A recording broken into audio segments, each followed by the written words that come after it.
बिस्मिल्लाहिर्रहमानिर्रहीम। अस्सलाम वालेकुम जी, मैं नजमुल हसन बाजवा हूँ। नाज़रीन कराम, अब 8 फरवरी के अंदर बहुत थोड़ा वक्त रह चुका है और आपने ये देखा ही है कि तहरीक इंसाफ को जलसे जुलूस करने की इजाजत नहीं दी जा रही है। तहरीक इंसाफ को किसी किस्म की कोई एक्टिविटी करने की इजाजत नहीं दी जा रही है। इसलिए वो कोई भी एक्टिविटी करने से कासिर है। लेकिन दूसरी जानिब बाकी तमाम जमातों के लिए और बिलखसूस पाकिस्तान मुस्लिम लीग नून के लिए तो मैदान खुला है। सवाल यह है कि वो मतलब जलसे जुलूस क्यों नहीं कर रहे हैं? क्यों वो बाहर नहीं निकलते हैं? क्यों अवाम को फेस नहीं करते हैं? क्यों अवाम के सामने अपना मुकदमा पेश नहीं करते हैं और उन्हें फिर पता चल जाए कि अवाम उन्हें हुक्मरानी के लिए लाई है या फिर जेल में डालने के लिए लाई है? अवाम चाहती क्या, ये पता लग जाना चाहिए। इसके ऊपर मतलब जब सवाल किया जाता है कि मियां नवाज शरीफ साहब निकल के बाहर क्यों जलसे जुलूस नहीं कर रहे, तो एक ही जवाब सुनने को मिलता है कि जनाब वो देखिए, एक्चुअली टिकट्स का मामला है, टिकटें तकसीम करनी है, अगर नवाज शरीफ साहब नहीं होंगे गलतियां होंगी, अगर नवाज शरीफ साहब नहीं हैं तो भंड होंगे, लिहाजा नवाज शरीफ साहब के पास इस वक्त बहुत बड़ी जिम्मेदारी है। यानी कि देखिए नाज़रीन कराम, जब से ये शख्स आया है लंदन से या इसे लाया गया है लंदन से, तब से इस शख्स ने सिर्फ एक ही बार जब ये साहब आए तो उसके बाद इनको अवाम के अंदर लेकर आए, उसके बाद हौसला नहीं पड़ा अवाम में जाने का और सिर्फ बहाना एक, प्रॉब्लम एक, जी वो जी टिकटें तकसीम कर रहे हैं और ये हो रहा है और फुला हो रहा है और ढिमका हो रहा है, इस वजह से उनको जो है ना वो नहीं लेके आ जा सकता। अब खबर बड़ी जबरदस्त और दिलचस्प है। खबर यह है कि जिस चीज को बुनियाद बनाकर नवाज शरीफ साहब को अवाम के सामने लाने से छुपाया जा रहा है या उन्हें अवाम से दूर रखा जा रहा है, ऑब्वियसली अवाम के सामने आएंगे तो अवाम जो है ना वो न जाने कुछ क्या हो जाए, न जाने इलेक्शन से पहले कुछ ऐसी चीज हो जाए, कोई बेइज्जती हो जाए, कोई इस तरह की चीज हो जाए जिससे डरते हुए उन्हें थोड़ा पीछा रखा जा रहा है। अब वो उसे क्या कहते थे कि बेइज्जती से डरते थे, बेइज्जती आ गई है। नाज़रीन कराम, तारीखी बेइज्जती। नवाज शरीफ साहब जिन चीजों की वजह से अवाम को फेस नहीं कर रहे थे, जब वो कहते हैं ना कि अल्लाह ताला इज्जत देने वाला होता है और अल्लाह ताला जिल्लत देने वाला होता है, और जब जिल्लत मिलनी होती है तो घर में बैठे बिठाए जिल्लत मिल जाती है, घर में बैठे बिठाए हो जाता है माहौल। तो नाज़रीन कराम, नवाज शरीफ साहब की एक ऐसी मतलब इसी तरह की एक चीज के ऊपर इतनी शदीद और तारीखी बेइज्जती हुई है कि शायद ही किसी रहनुमा की इतनी तारीख में इस तरह से बेइज्जती हुई हो, इस तरह से जलालत मुकद्दरों में आई हो। क्या हुआ नवाज शरीफ साहब के साथ? किस तरह से, ये मैं कह रहा हूं कि सिस्टम तमाम तर फैसिलिटेशन के बावजूद आपको इज्जत और बेइज्जती नहीं दे सकता। सिस्टम आपको वोट दिलवा के दे सकता है, सिस्टम आपके लिए जो है ना वो इदारों को मफलूज कर सकता है, सिस्टम आपके लिए आपके मुखालिफ को जेल में डाल सकता है, लेकिन इज्जत और जिल्लत ये अल्लाह ताला का मामला है। इज्जत और जिल्लत अल्लाह ताला की जात देती है। तो नवाज शरीफ साहब के साथ क्या हुआ है, और मैं ये क्यों कह रहा हूं कि ऐसा आज तक किसी लीडर के साथ नहीं हुआ, इसके ऊपर तफसीलन बात करेंगे। इसके अलावा भी कुछ और अहम तरीन खबरें हैं। आज सुप्रीम कोर्ट में चली गई तहरीक इंसाफ बल्ले के निशान के लिए। लाहौर हाई कोर्ट का फैसला आ चुका है। ताहियात नहली के ऊपर सुप्रीम कोर्ट के अंदर केस सुना जा रहा है। सो 3-4 बड़ी खबरें हैं। नाज़रीन कराम, ये तमाम चीजें मैंने आपके सामने रखनी है, लेकिन आगे बढ़ने से पहले, तफसीलात बताने से पहले आपसे गुजारिश ये है कि चैनल को सब्सक्राइब जरूर कर लीजिए अगर अभी तक आपने सब्सक्राइब नहीं किया है। फेसबुक पे देख रहे हैं तो फेसबुक पे हमारे पेज को फॉलो जरूर कर लीजिए। अब नाज़रीन कराम, खबरें काफी सारी हैं, लेकिन सबसे पहले मोस्ट इंपॉर्टेंट से शुरू करता हूं और फिर मैं आगे चल के आपको ये नवाज शरीफ साहब की बेइज्जती वाली भी बता दूंगा, लेकिन उससे पहले कुछ ज्यादा इंपॉर्टेंट खबरें हैं, पहले वो सुन लीजिए। नाज़रीन कराम, रिजेक्शन डे के बाद अब तहरीक इंसाफ के लिए मंजूर डे आ चुका है। मैंने पहले ही कहा था कि ये जो आरओ के फैसले हैं, ये रद्दी की टोकरी इनका नसीब है। आरओ के फैसले सस्टेन नहीं कर सकते हैं। जिस तरह से तहरीक इंसाफ के खिलाफ बुग़्ज़ से, जिससे तहरीक इंसाफ के खिलाफ हसद से ये फैसले किए गए और प्लानिंग के तहत ये फैसले किए गए, अदलिया इन्हें सस्टेन नहीं कर सकेगी। आज नाज़रीन कराम, अब तक की जितनी खबरें मौसूल हुई हैं, अब तक की खबरों के मुताबिक पाकिस्तान तहरीक इंसाफ के काफी बड़े रहनुमाओं के कागजात नामजदगी मंजूर हो चुके हैं और मेरी नजरों के सामने से कोई एक ऐसा केस नहीं गुजरा है जहां पर आरओ के फैसले को सस्टेन किया गया हो और कहा गया हो कि जनाब आरओ का फैसला ठीक है। तमाम के तमाम फैसले रिवर्स हुए हैं। बड़े बड़े तहरीक इंसाफ के रहनुमा जो है वो बहाल हो रहे हैं, जैसे कि NA 236 से फिरदौस शमीम नकवी के कागजात नामजदगी मंजूर हो गए हैं। वो जो रिजेक्शन लगी थी उसको दूर कर दिया गया है। शेख रशीद कलम दवात के साथ मैदान में आ चुके हैं। शेख रशीद के कागजात नामजदगी मंजूर हो चुके हैं। एजाजुल हक के कागजात नामजदगी मंजूर हो चुके हैं। रेहाना डार के मामले में भी आज जज साहब ने जो है ना वो नोटिस कर दिया है, तो जल्दी यहां से भी खबर मिलेगी। चौधरी गुलाम अब्बास जो है ना वो NA 72 है, यहां से इनके जो है ना वो कागजात नामजदगी मंजूर हो चुके हैं। एहसन अब्बास एडवोकेट के कागजात नामजदगी मंजूर हो चुके हैं। अली मादल शेख साहब के कागजात नामजदगी मंजूर हो चुके हैं। राजा बशारत के जो है ना वो कागजात नामजदगी मंजूर हो चुके हैं। शबीर कुरैशी के कागजात नामजदगी मंजूर हो चुके हैं। और शबीर कुरैशी वाले मामले पर नाज़रीन किराम एक इंतहाई अहम चीज आज हुई।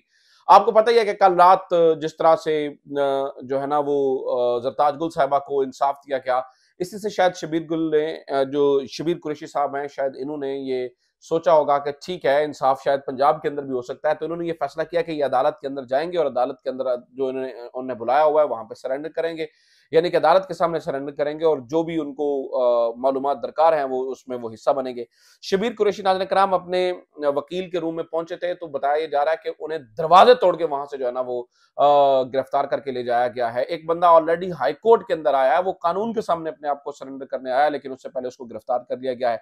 शबीर कुरैशी की जो वाइफ है वो ये कहती हैं कि हमें मुझे पहले भी धमकियां दी गई थी कि तुम्हारा शोहर को कहो कि बाज आ जाए, अब जब हमारे हत्थे चढ़ेगा तो फिर हम उसे बताएंगे कि क्या फिर हमने उसके साथ करना है।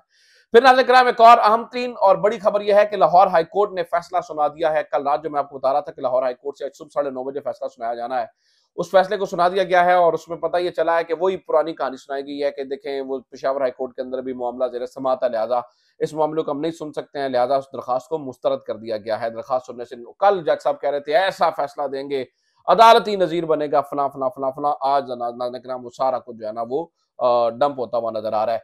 फिर जनाबे वाला एक और खबर यह है कि फैज हमीद साहब के बारे में, जनरल रिटायर्ड फैज हमीद के बारे में खबर आई है कि वो पहले जनरल आसिम मुनीर साहब के सामने यानी कि chief of the army staff के सामने पेश हुए, जहां ये टॉक शॉक में खबर उन्हें दी कि जनाब, फिर उन्हें कहा गया कि आप उसके अंदर पेश हों, जाकर उस कमीशन के अंदर पेश हों। तो आज बताया जा रहा है कि जो फैज हमीद साहब है वो कमीशन के अंदर पेश हो चुके हैं, उन्होंने अपना बयान रिकॉर्ड करवा दिया है, उन्होंने ये कह दिया है कि हुकूमत के कहने के ऊपर मुज़ाकरात किए, दिस एंड दैट।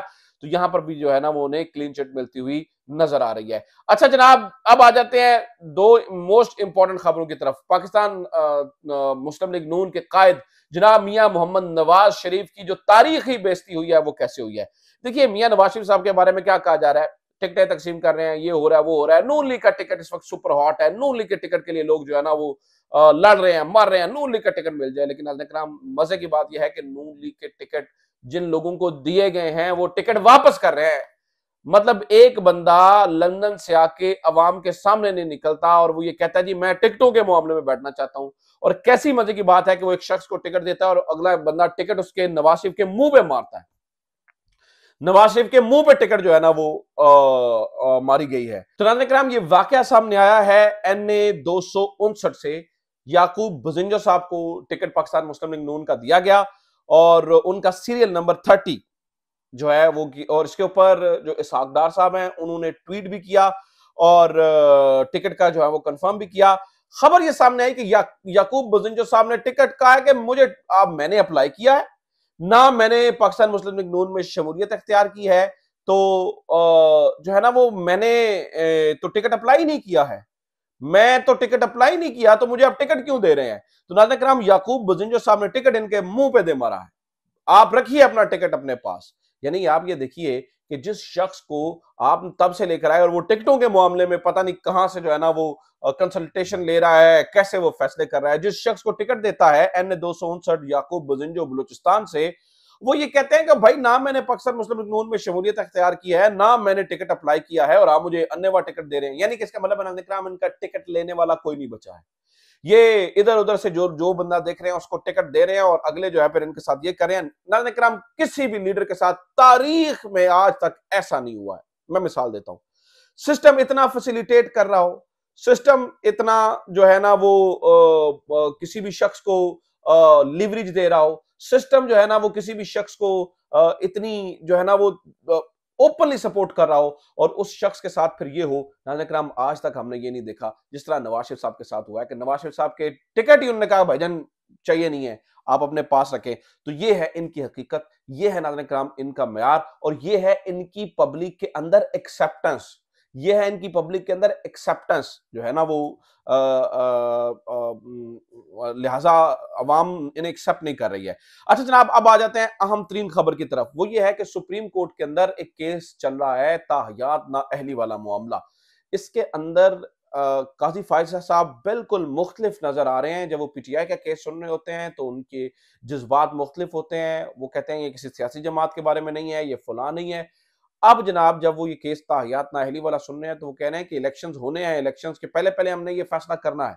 और उसमें उस तरह के रिमार्क सामने आ रहे हैं, जैसे कि मिसाल देता हूं, पहले उन्होंने कहा जी सादिक और अमीन, यानी कि जब इस तरफ केस सुना जा रहा था, उन्होंने कहा था जी सादिक और अमीन तो है वो आपसे सल्लम के अलावा किसी मुसलमान को इस्तेमाल नहीं करना चाहिए। आज वो कह रहे हैं कि सादिक और अमीन तो जो है ना वो गैर मुस्लिम के लिए भी इस्तेमाल हो सकता है।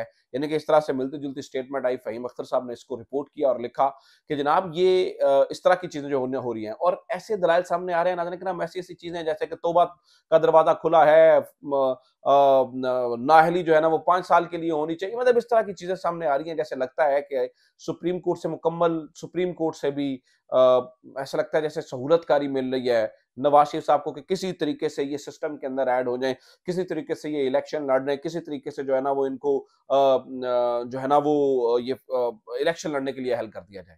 ठीक है, समझ में आती है। बड़ा लंबा केस है, मैं सारा रिपोर्ट नहीं करूंगा क्योंकि ऐसे ऐसे रिमार्क्स है ना। वैसे तो हर एक रिमार्क जिस तरह से रिमार्क्स आए हैं उसी तरह एज इट इज आपके सामने रखने चाहिए, लेकिन I not go to that. Obviously फिर वो वीडियो ज्यादा लंबी हो जाएगी। लेकिन मैं आपको बता रहा हूँ फैसिलिटेशन फैसिलिटेशन और फैसिलिटेशन हो रही है। जबकि दूसरी जानब आप ये देखिए कि पाकिस्तान तहरीक इंसाफ का केस अब सुप्रीम कोर्ट में चला गया है, ये बल्ला छीनने वाला। उसके ऊपर नंबर भी लगा दिया गया है, ऐन मुमकिन है कल उसके ऊपर समाअत भी होगी। अब जब वहां पर काजी साहब बैठेंगे, बेंच बनेगा और आप देखिएगा कि किस तरह के रिमार्क्स आते, किस तरह की चीजें होती, मतलब हैरानगी होती है। यानी कि आज ही लतीफ खोसा साहब इसके ऊपर जिक्र कर रहे थे कि जिस तरह से वो कह रहे थे सरदार का लफ्ज इस्तेमाल करना ये है वो है। उन्होंने कहा कि जनाब आपकी अपनी वेबसाइट के ऊपर दूसरा जो आपका सीनियर तरीन जज है उसके नाम के साथ सरदार का लफ्ज आता है, तो तहरीक इंसाफ के साथ ऐसा लगता है दोहरा मेयार हो रहा है। और आज भी नवाज शरीफ की फैसिलिटेशन के अंदर जो सब कुछ हो रहा है उसके अंदर, मतलब बादियों नजर में, उसके अंदर हमने चीफ जस्टिस मोअज़्ज़ज़ चीफ जस्टिस साहब से जो रिमार्क सुने हैं ना, वो ये कि जिन्होंने मुल्क को यरगमाल बनाया, जिन्होंने जलसे जुलूस किए, यानी कि यरगमाल बनाया, वो इलेक्शन लड़ रहे हैं। यानी नाज़रीन किराम, मैं इसके लिए से ज्यादा और क्या कहूं कि सुप्रीम कोर्ट के अंदर इतना इस कदर इस तरह रिमार्क्स आना, जैसे लगता है, ऐसे लगता है जैसे इमरान खान को ताने दिए जा रहे हैं, तरीके इंसाफ को ताने दिए जा रहे हैं कि सुप्रीम कोर्ट से एक्सपेक्ट नहीं किया जा सकता। ठीक है, किसी को फैसिलिटेट करना है मजीद जरूर कीजिए, लेकिन साथ ही साथ आप किसी और रहनुमा को, किसी और लीडर को मतलब तंज किस तरह से कर सकते हैं। लेकिन ये सब कुछ हो रहा है और नजरों के सामने हो रहा है। ये अब तक की खबरें। अपना ख्याल रखिए। खुदा हाफिज। पाकिस्तान जिंदाबाद।